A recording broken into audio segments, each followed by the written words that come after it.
Bueno, bienvenidos a un nuevo episodio del podcast Leones de Dios, esta vez un poco o bastante distinto para los que escuchan por Spotify o por algún medio de podcast de audio.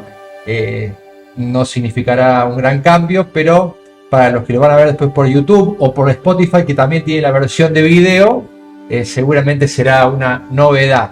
Bueno, entonces igual para mí no va a ser nada fácil, porque hasta que me amigue con la cámara y pueda grabar del mismo modo que lo hacía, con la tranquilidad de tener una cámara delante, va a ser un proceso hasta que me acostumbre. Así que bueno, paciencia en ese proceso de adaptación a la cámara. Pero bueno, creo que también ayuda o aporta agregarle el medio audiovisual para ustedes. Estamos siguiendo la serie esta bendita, la tan linda serie, o al menos para mí hermosa, de investigación sobre Jesús. Acá, para los que no lo habían visto, el libro que estamos siguiendo es este, de Antonio Socci, un italiano que ya les he hablado mucho. Este es el libro Investigación sobre Jesús, que es un libro, Indagine su Gesù, que es un libro que está en italiano, un libro hermoso. Esta es una edición muy buena. La tenía un poco robada, y después alguien, el dueño, finalmente se rindió y me dijo que me lo regalaba, así que es de Italia. Así que bueno, agradecido de poder tenerla y contar con esto como un pequeño tesoro. Tiene varios libros muy interesantes de este autor. Así que bueno, este es el libro famoso de investigación sobre Jesús. Yo lo voy a dejar acá. Si me acuerdo, va a estar siempre cuando hagamos la serie de investigación sobre Jesús. Y hoy vamos a ver un nuevo capítulo. Yo voy a alternar, voy a ver la computadora. Para los que están viendo en la versión de video, me van a ver leer un poco, aparte, especialmente en esta serie, o en esta parte de la serie, vamos a decir, en estos capítulos, que es sobre las profecías de Jesús. Es bastante difícil, se pone muy detallista, vamos a decir así, muy preciso, esta es la palabra, con las profecías, y se analiza la Biblia, y analiza la crítica bíblica, analiza lo que otros han dicho. Pero yo creo que es para el que le interesa a Jesús, la vida de Jesús, y sobre todo el aspecto justamente que Socci va descubriendo, de apologético, es decir, la demostración de lo que se puede demostrar de la divinidad de Jesús. Todo esto lo vuelve único al libro, ¿no? Porque estamos acostumbrados simplemente, si leemos o escuchamos algo espiritual, pero pocas veces nos metemos en la apologética, es decir, de las razones de fe que hay, las razones que hay para sostener o defender nuestra fe en Jesús, y especialmente en la divinidad de Jesús, que es buena parte del objeto de Socci. Pero no solo, porque él también se esfuerza por presentarnos a Jesús en sus aspectos que ya hemos visto en los capítulos anteriores. Este es el número 16, episodio 16 de la serie.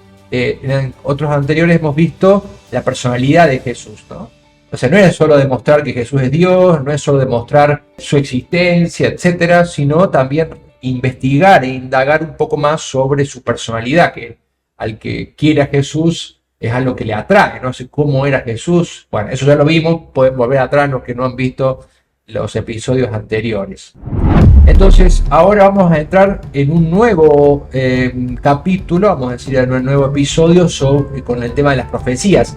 Ya el año pasado, creo que fue el último que vimos de investigación sobre Jesús, el año pasado habíamos hablado sobre las profecías. Yo había prometido un texto para descargar con todo el historial completo, la lista completa de profecías sobre Jesús y cómo se cumplieron. No sé si lo puse, así que voy a revisar a ver si realmente están o no donde prometí que iban a estar para descargar, pero si no, lo voy a hacer después cuando publique este episodio. Entonces, vamos a ver ahora el enigma de las 70 semanas. Así se lleva el nombre este episodio, el enigma de las 70 semanas. Vamos a ver qué es esto, por qué Socci publica este enigma. Entonces, vamos a meternos de a poquito. Como decía, es un poco más arduo este capítulo, pero creo que vale la pena y hace muy bien a nuestra formación, para que también nosotros podamos dar razones de nuestra fe. Entonces, ¿qué dice Socci? Toma como punto de partida la profecía de Jeremías, que dice que, bueno, que tuvo una misión un poco incomprendida, dolorosa, como todos los profetas, o como la mayoría de los profetas. El mismo Cristo dijo que nadie es profeta en su tierra, dando a entender también que la vida del profeta es un poco complicada. Jeremías fue perseguido, él vivió entre los años 622 y 587 a.C.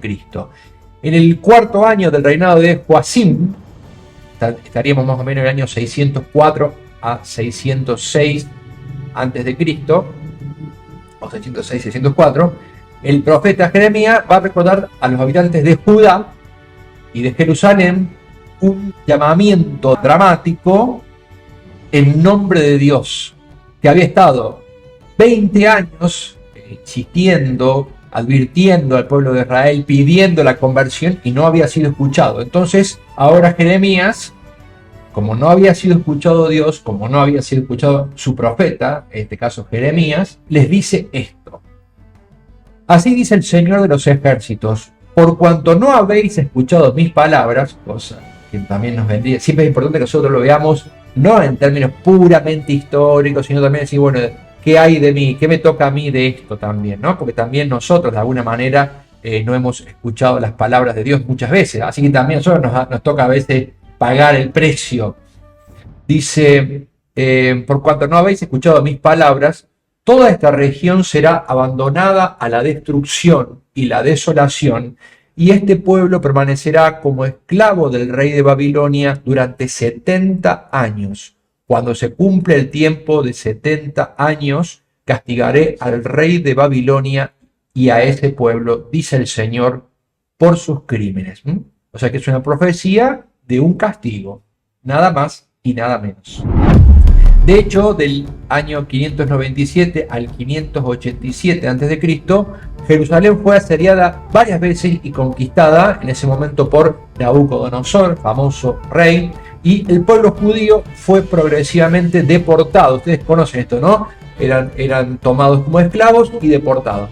Al final, dice Sochi, tanto la ciudad santa, Jerusalén, como el templo de Salomón son arrasados y una gran parte de la población es arrastrada a la esclavitud en Babilonia, ¿no? Entonces, deportados a Babilonia, esa ciudad también que se la toma y se considera como símbolo del pecado, ¿no? La Babilonia, o la ciudad de los excesos, del alejamiento de Dios, etcétera, ¿no? Bien, aproximadamente entonces 70 años después del comienzo de la esclavitud, porque ya en el 603 Jerusalén había sido tomada por, como dijimos, Nabucodonosor, Ciro el Grande, el rey de los persas, también muy conocido, para los que conocen un poco de la historia antigua, conquistó el reino babilónico, un pescado grande que se come a otro, y liberó al pueblo judío.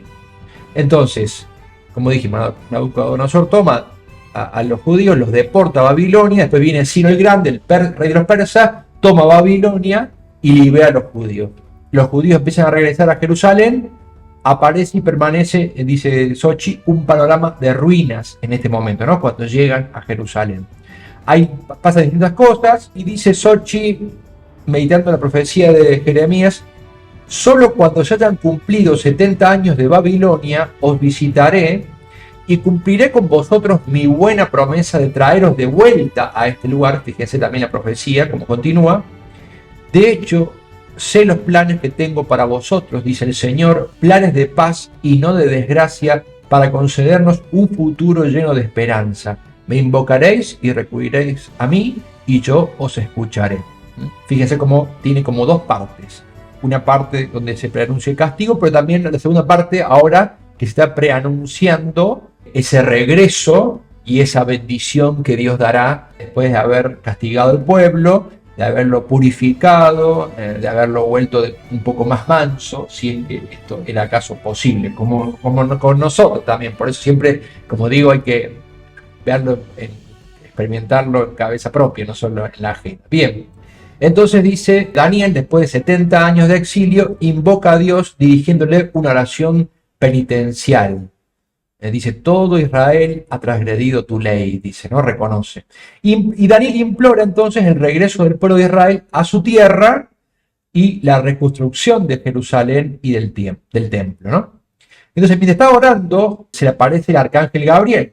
Es el mismo arcángel que después se le aparecerá a María en tremendo y magnífico momento de la Anunciación. Y eso también tiene un significado y un sentido profundo, porque el profeta se da cuenta que no solo es el fin del exilio, de ese tiempo de tristeza en Babilonia, fuera de Jerusalén, sino sobre todo el perdón de los pecados, y es el fin del mismo reino del mal, de ese dominio que tuvo el mal, el demonio, aquel que se había arreglado con Dios, ese dominio que había tenido sobre la creación y particularmente sobre el hombre, ¿no? O sea que había acá una profecía de algo mayor, y esa era la profecía de la llegada del Mesías, que iba a reprimir al mal, ¿no? Y que iba a darle a Israel, a llevarlo hacia su destino, que era el de pueblo elegido y del cual saldría el Salvador. Bien. Y entonces acá hay una profecía que es muy importante, porque es la que le da el sentido, bueno, sí, importante en sí misma por lo que predice esta profecía, pero también porque le da el sentido al título de las 70 semanas. Dice así esta profecía: 70 semanas están fijadas para que tu pueblo y tu santa ciudad acaben con la maldad, sellar los pecados, expiar la iniquidad, traer la justicia eterna, sellar la visión y la profecía, y ungir el lugar santísimo, o el santo de los santos, Santa Santorum. Y sigue la profecía: conoce y comprende bien, desde que se corrió la voz sobre el regreso y la reconstrucción de Jerusalén, hasta un príncipe consagrado, fíjense las palabras misteriosas, un príncipe consagrado, habrá 7 semanas. Durante 62 semanas se restaurarán y reconstruirán plazas y fosos, y esto en tiempos angustiosos. Después de 62 semanas, un ungido, que significa Mesías, no, Mesías quiere decir ungido, Cristo, el ungido, un ungido será eliminado, dice, sin que haya culpa en él. Fíjese esta profecía: el pueblo de un príncipe que vendrá destruirá la ciudad y el santuario. Su fin será una inundación, y hasta el fin guerra y desolaciones decretadas. Hará fuerte alianza con muchos durante una semana, y dentro del espacio de media semana hará cesar el sacrificio y la ofrenda. En el ala del templo colocará la abominación desoladora, y esto será hasta el fin marcado sobre el devastador.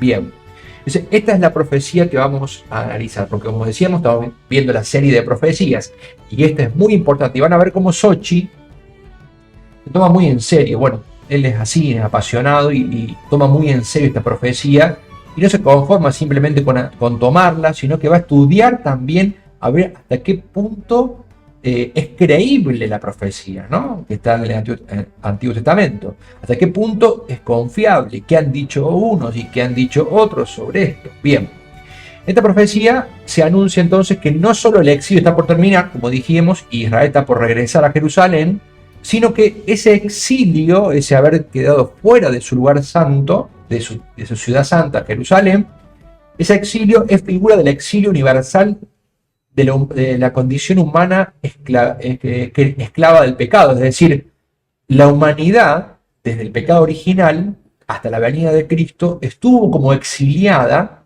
porque estuvo como esclavizada en manos del pecado. Hasta que viniera el Salvador, estuvo exiliada, estuvo en tierra lejana, dominada por el mal, ¿no? Ese es el demonio, etc., ¿no? Entonces ahora, esta profecía es como una, digamos así, también un anuncio de un bien mayor, del fin de una etapa, que es la etapa, vamos a decir así, de donde reinó el pecado. Pero ahora va esa siguiente etapa, que va a sobreabundar la gracia con la llegada de Cristo. Bien, entonces, el arcángel, junto con el fin de la esclavitud entonces de Babilonia, la esclavitud del pueblo de Israel, anuncia a Daniel que en un momento preciso de la historia, entre 70 semanas de años, esto se entiende, las 70 semanas se considera como años, es decir, 490 años, se va a poner fin a la enemistad con Dios. Los pecados van a ser perdonados y los hombres van a ser liberados de la esclavitud del maligno. La iniquidad, el mal, la desobediencia original, el pecado original, va a ser ahora expiado. Y las profecías se van a cumplir y ya no tendremos a los profetas y sus visiones. Y se va a establecer lo que ya dice la profecía, una justicia eterna. Esta justicia eterna se interpreta como el reino mesiánico, ¿no? El reino mesiánico. O sea, el reino del Mesías, la era del reino del Mesías. Y luego el arcángel va a explicar, va a entrar en detalles que hay que distinguir en tres fases. Esas 70 semanas hay que distinguirlo como en tres momentos. Esos 70 años, acuérdense que semanas hay que interpretarlas como años, hay que dividirla en tres partes: 7, 62 y 1. Y ahora vamos a entrar ahí. Entonces, desde el momento en que se dicta ese decreto para la reconstrucción de Jerusalén hasta la figura fundamental de una persona consagrada, como menciona, un consagrado, un ungido, vamos a ver que es Esdras el rey que va a reconstruir esa identidad, podríamos decir, civil y religiosa del pueblo de Israel. Entonces, en esa etapa van a pasar los primeros 7 semanas, es decir, los primeros grupos de años, que son 49 años. Van a seguir esas 62 semanas de años, es decir, 434 años, durante los cuales Jerusalén y el templo, dice, van a ser reconstruidos. Un largo periodo de tiempo, evidentemente, no se reconstruye una ciudad en menos con la tecnología y los modos de aquella época en poco tiempo. Y este va a ser un periodo de pruebas, un periodo de luchas, y después después de este tiempo, que son ya sumados a los anteriores, son 483 años en total, va a venir el Mesías. Y dice que va a ser asesinado injustamente, porque habla de que sin culpa, va a ser eliminado sin culpa, ¿no? Justamente este ungido, este príncipe consagrado, se llama príncipe. Bien, entonces la última semana de años, el último paquete de años, está relacionado misteriosamente con el asesinato en la cual un ejército de un príncipe extranjero, así dice la profecía, va a destruir Jerusalén y el templo y va a poner en su lugar, la abominación de la desolación. Esta expresión que se usa mucho cuando se menciona esta profecía, la abominación de la desolación, o sea, un gran mal, ¿no? Una gran angustia, una gran desolación. Este fin del culto antiguo se va a definir también, dice, como una inundación. Por eso tiene un carácter apocalíptico, como un nuevo diluvio, fíjense, ¿no? Que de hecho comienza la nueva alianza. Acuérdense que el diluvio fue, tuvo como ocasión una alianza. Después del diluvio estableció Dios un pacto con los hombres, una alianza con los hombres. Entonces, usar la palabra inundación, como usa el profeta Daniel, acá está dando la idea del diluvio, por tanto también de una nueva alianza. Como ustedes saben, Cristo lo dice explícitamente, ¿no? Este es el cáliz de la nueva alianza. Bien, entonces se van a cumplir las profecías, va a ser consagrado un nuevo templo y un nuevo sacerdocio, el Santa Santorum. Y el Santa Santorum, el nuevo templo, que es Cristo, ¿no? Y su cuerpo místico, que es la iglesia. Y se va a establecer, como lo mismo Cristo lo dice, un nuevo y definitivo sacrificio. Ya no va a hacer faltan los sacrificios rituales como solían tener en el Antiguo Testamento los israelitas, que era el modo de dar culto a Dios. Ahora no va a haber más una repetición de ese sacrificio, sino un único sacrificio. De hecho, luego, a partir de ese momento, la Santa Misa, que es el sacrificio de Cristo, en realidad no son multiplicaciones de sacrificios, ya no hay más en plural sacrificios, porque cada misa en realidad es el mismo y único sacrificio de la cruz, es una participación de ese único sacrificio y definitivo sacrificio de la cruz. Bien, entonces decíamos, antes que nada, dice Sochi, hay que tener en cuenta, considerar que esto que estamos diciendo, esta profecía, es lo que realmente después ocurrió. Entonces es comprensible, dice Sochi, que los católicos a lo largo de la historia hayan visto que efectivamente ese cumplimiento fue real y que esta era una profecía mesiánica. Sochi cuenta que en el Catecismo Mayor de San Pío X, un catecismo que, dicho sea de paso, recomiendo muchísimo, Es un catecismo con el cual inclusive a mí me sirvió para comenzar mi conversión, vamos a decir, mi segunda conversión. Yo era católico, pero un día, a partir de ese librito, empecé a profundizar y a leer más sobre mi fe. Bueno, recomiendo ese catecismo.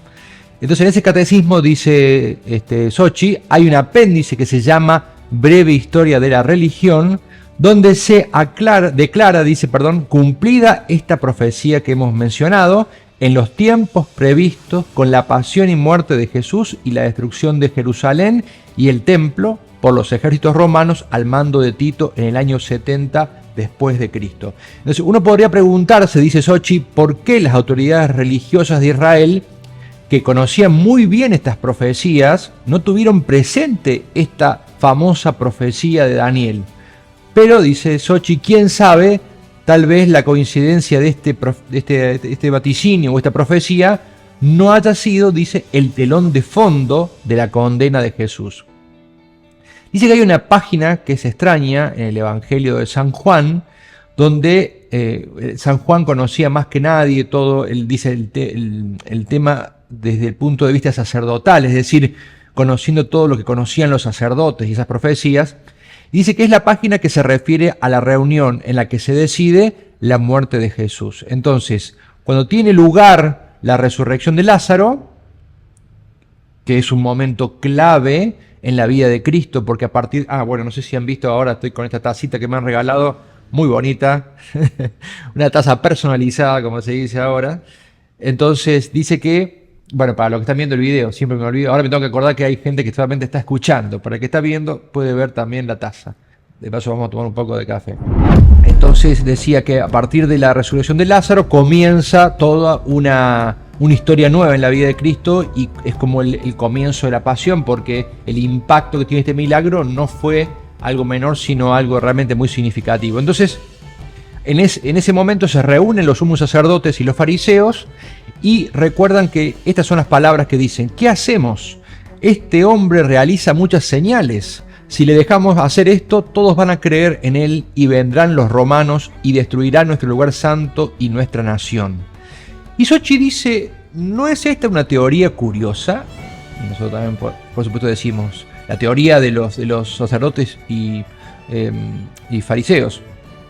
¿Por qué los romanos iban a destruir el templo y la ciudad santa si Jesús continuaba realizando estos milagros? Es curioso cómo hay cosas que nosotros ya asumimos como un hecho, porque hemos sido formados en la fe, y no nos volvemos a preguntar y decimos: es verdad, ¿por qué decían esto los fariseos? ¿Qué implicaba este razonamiento? Dice Sochi. Entonces parece entenderse, dice Sochi, que las autoridades religiosas son perfectamente conscientes de que Jesús, por los signos que realiza, puede ser verdaderamente el Mesías, siguiendo esa profecía. El inocente que iba a ser matado, que iba a ser eliminado, y que iba a traer esa justicia eterna, etc., ¿no? Y como interpretan la figura del Mesías ellos en clave predominantemente político-nacionalista, sin entender que Jesús justamente esta versión la rechaza, él rechaza y explica que él no viene, como los judíos esperaban, a ejercer un dominio temporal y momentáneo y circunstancial, sino un dominio eterno y de otro tipo. Predicen en este momento los judíos y doctores y sacerdotes que en su nombre y tras él el pueblo se va a rebelar contra la dominación romana, y que todo va a terminar con la destrucción de Israel y el templo. Entonces, dice Sochi que esta justamente era la serie de acontecimientos que se habían previsto durante siglos en las profecías de las 70 semanas. Justamente esto es lo que se sabía, lo que se esperaba, lo que se creía. Entonces, no sabemos nunca, dice Sochi, si se tuvo en cuenta el oráculo de Daniel, esta profecía, y en qué medida para respaldar esa teoría que estaban diciendo. El caso es que se decidió entregar a Jesús a los romanos como a este aspirante a rey para que sea ejecutado. De hecho, en ese momento intervino Caifás, si recuerdan, que era el sumo sacerdote aquel año, y dijo: es mejor que muera un solo hombre por el pueblo y no que perezca toda la nación. Y San Juan, el evangelista, dice, desde aquel día decidieron matarlo. Juan 11:53. Entonces, acá hay una paradoja, y es que justamente el rechazo de Jesús, el que conduce, el que ellos pensaban que era un problema, es el que conduce a la tan temida destrucción. De hecho, tras la muerte de Jesús, esa expectativa frustrada mesiánica, política que tenían los fariseos y los sumos sacerdotes, se va a canalizar hacia un extremismo político, hacia el sueño del gran renacimiento, un renacimiento de tipo nacional, político, decíamos, del reino de Israel. Bien, o sea que pasan de una expectativa de mesianismo político a una, como dice Sochi, a un extremismo político. Entonces la conexión entre estos dos eventos es evidente. Hay un historiador muy conocido de la antigüedad que se llama Flavio Josefo, que también fue protagonista directo de este momento. Acuérdense que era contemporáneo. Y explica que lo que estimuló la revuelta antirromana del año 66 fue la profecía que anunciaba para esos años el nacimiento del gran gobernante del mundo entre el pueblo judío, o de entre el pueblo judío. Dice este historiador, lo que más incitó a los judíos a la guerra del 67-74 fue una profecía ambigua, también encontrada en las Sagradas Escrituras, fíjense cómo conocía este historiador, según la cual en aquel tiempo alguien de su país se convertiría en el gobernante del mundo. O sea que ya se conocía, ellos lo conocían, y también hasta los historiadores contemporáneos como Flavio Josefo conocían esta expectativa de alguien que viniera a gobernar el mundo. Bien. Así, siguiendo entonces esta expectativa mesiánica, una interpretación político-nacionalista, dice Sochi, entraron en un conflicto suicida con el ejército romano, que destruyó la ciudad santa finalmente, destruyó el templo y produjo la dispersión de la nación. Hay un diccionario que se llama Diccionario de la Biblia, que está editado por unos biblistas eminentes muy reconocidos en 1912, este diccionario, y dice así: actualmente existen dos interpretaciones fundamentales de la profecía de las 70 semanas, una racionalista y otra católica. Esto es muy interesante y por eso ahora me voy a tomar un poco más de café. Y sí, lo que sigue ahora es muy interesante, pero los invito a verlo en un próximo podcast de Leones de Dios. Mientras tanto, les dejo una bendición y los invito a suscribirse, a darle like y a compartir. Dios los bendiga y hasta el próximo podcast.